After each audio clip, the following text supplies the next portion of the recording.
Assalamualaikum warahmatullahi wabarakatuh. Waalaikumsalam warahmatullahi wabarakatuh. Di Ikhwan TV kali ini akan ngobrol santai dengan salah seorang sahabat sangat lama. Beliau juga kawan dan sekaligus juga guru kehidupan bagi saya, khususnya guru dalam bidang pendidikan dan lain-lain. Dulu awal tahun 2000-an di Masjid Nurul Ihsan Riung Bandung, kami sempat sama-sama membina IREMA, Ikatan Remaja Masjid, dan kemudian beliau terbang ke Perancis jauh di sana untuk melanjutkan studi, dan mohon Pak Setiawan Aji, kalau saya manggilnya Kang Aji saja, untuk bercerita tentang mengapa harus di Perancis dan kenapa bisa ada kemudahan untuk di Perancis. Assalamualaikum warahmatullahi wabarakatuh. Sebelumnya terima kasih Kang Iwan, diberikan kesempatan untuk berbagi di sini. Oke, baik, sahabat-sahabat. Jadi sebenarnya kalau pertanyaan Kang Iwan kenapa harus di Prancis begitu ya? Sebenarnya tidak harus. Ada beberapa aplikasi yang memang pernah saya layangkan untuk bisa studi lanjut. Yang pertama itu saya pernah approaching ke Jepang, meskipun tidak sampai mengirimkan aplikasi. Terus kemudian approaching ke UK, tepatnya di Manchester.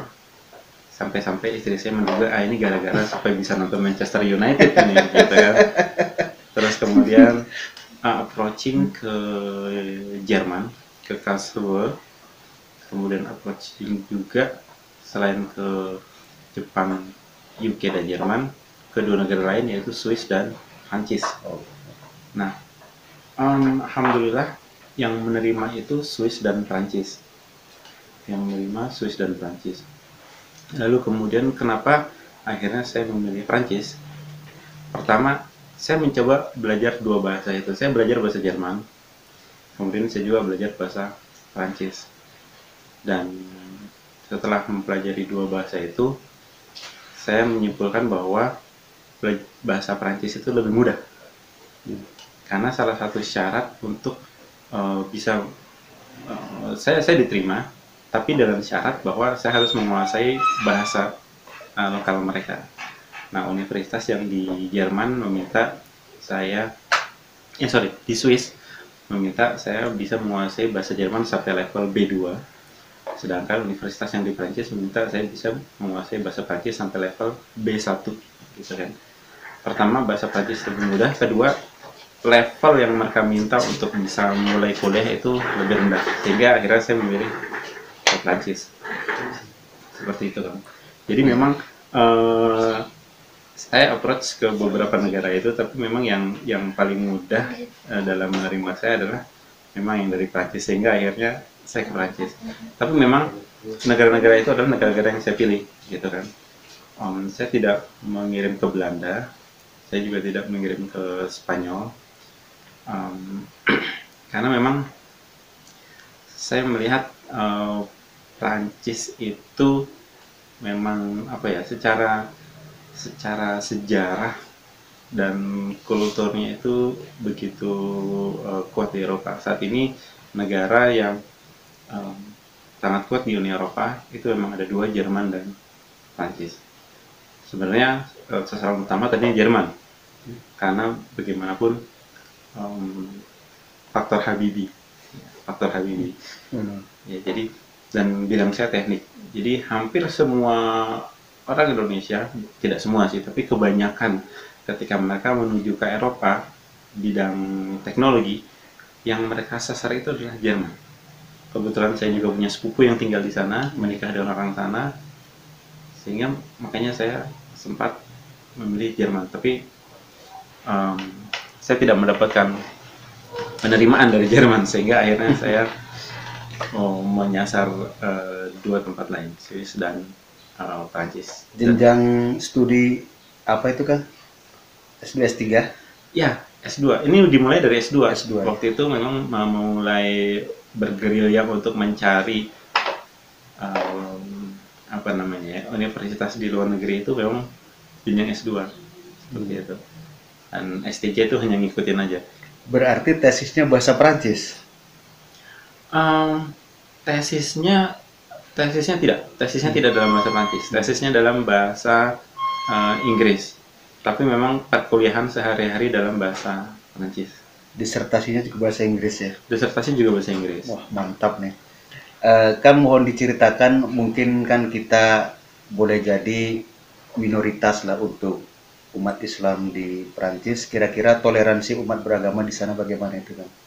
Atau ada pengalaman-pengalaman yang dianggap lucu Pengalaman yang dianggap lucu ya. atau yang menyeramkan? Bagaimanapun di sana kita kaum muslimin adalah minoritas. Tapi perkembangan muslim di sana memang cukup pesat. Namun memang Prancis tidak seperti Inggris dan Jerman yang open terhadap kaum muslimin. Tapi bagaimanapun, meskipun memang Prancis itu tidak terlalu open terhadap Islam, perkembangan kaum muslimin di Prancis itu salah satu yang terpesat di Eropa. Nah, kalau kita bandingkan sejak saya datang pertama kali di Prancis tahun 2012,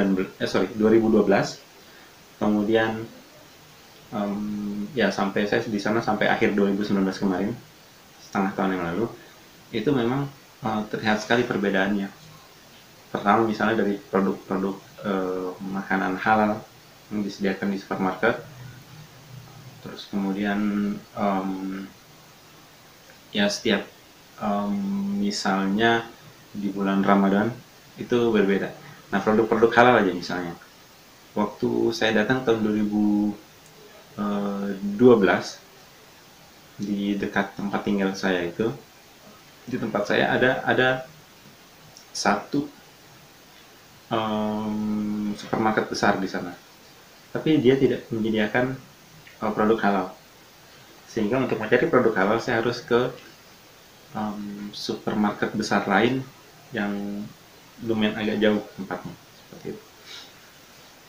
Terus kemudian hari tahun 2015 mereka sudah mulai ada rak halal, dan sekarang itu semakin besar, gitu ya.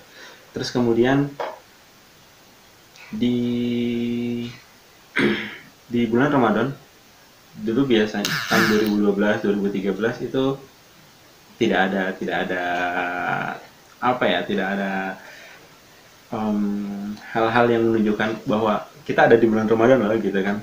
Tapi di tahun 2000, ya sebelum saya pulang atau beberapa tahun sebelum saya pulang, saya lupa mulai tahun berapa ya, itu misalnya di salah satu supermarket besar yang juga gerainya ada di Indonesia gitu ya, itu sudah mulai ada selamat bulan Ramadan, selamat menunaikan ibadah Ramadan. Selamat, iya seperti itu. Jadi sudah mulai ada.